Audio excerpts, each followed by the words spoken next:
يسعد صباحكم بالخير. اللي هعمله دلوقتي غلة أو مسميها بليلة أو اللي هو حبة القمح. أنا جبتها ونقيتها كويس وغسلتها كويس خالص، وبعدين نقعتها على الأقل 4 ساعات.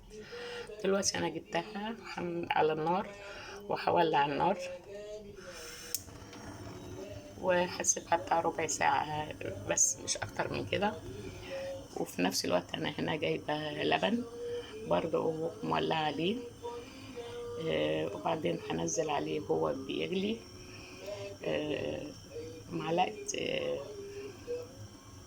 اسمها اللي هو سحلب، هنحطها عليها هحط لها السكر اللي انت عايزاه. شوفي الحلة اللي انت عايزاه حطيه فيها، يعني انا مبحبوش. حطيت كمية من السكر، يعني المهم حطي عليه وبعد كده اللي عايز يكمل، يعني حسب الحلة اللي انت عايزاه.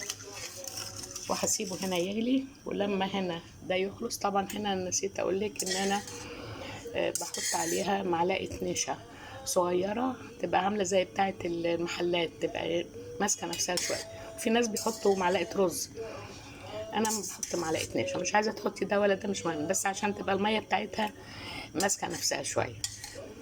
انا هحط عليها هنا معلقة نشا دلوقتي، هدوبهم في شوية مية بره وهنزلهم عليها. ولما تيجي تقدميها بتجيبي البولة، بتاخدي كمية من الحليب، تحطي عليها كمية من هنا، وتحطي لها مكسرات، تحطي لها جوز هند، تحطي لها زبيب. في ناس بيحطوها في كاسات، بيحطوا طبقة كنافة من تحت، وبعدين يحطوا البليلة، بعدين يحطوا المكسرات. وانا لما نيجي اقدمها هوريها لك. انا هنا دوبت معلقة النشا في حبة مية وهنزلهم فيها واقلبها.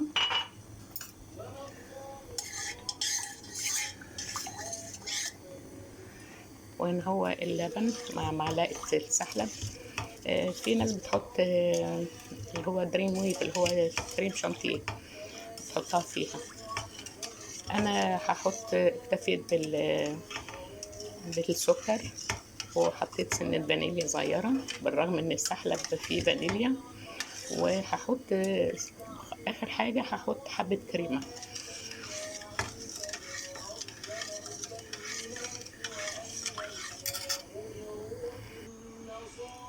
هنا خلاص اللبن غلي طبعا، وانا كنت بغلي لبن تبقي حاطه فيها معلقه كده عشان ما يفرش منك لو انت بعدتي عنه.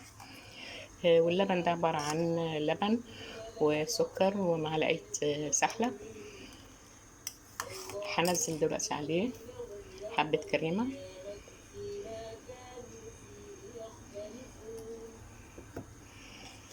وهلفهم كده وهطفي النار. وهنا البليله او القمح عباره عن ميه بس ومعلقه نشا، تدوباهم في حبه ميه. هي سبتها على النار بتاع ربع ساعه وهي خلصت اهي. وانا كنت نقعاها 4 ساعات، وقعدت على النار مفيش ربع ساعة وهي مش ولا مهرية ولا مش مستوية. دلوقتي هنفرغها في الأطباق أو في جلاسات، وهحط عليها مكسرات وزبيب.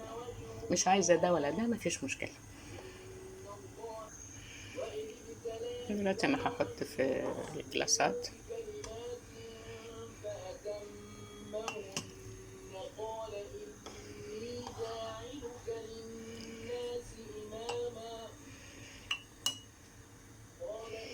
بعدين هحط حليب،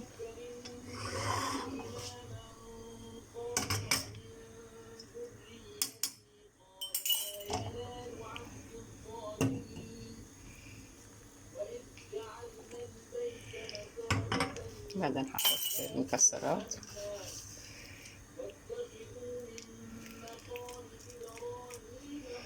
وحبة زبيب.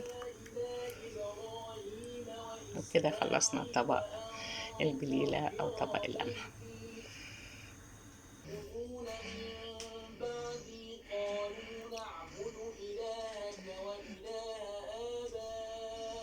ادي الشكل الاخير للجلسات اللي فيها حبة القمح ولبن وسكر ومكسرات وكريمة، وبالعافية على بدن اللي هيعملها واللي هياكلها برعاية الله.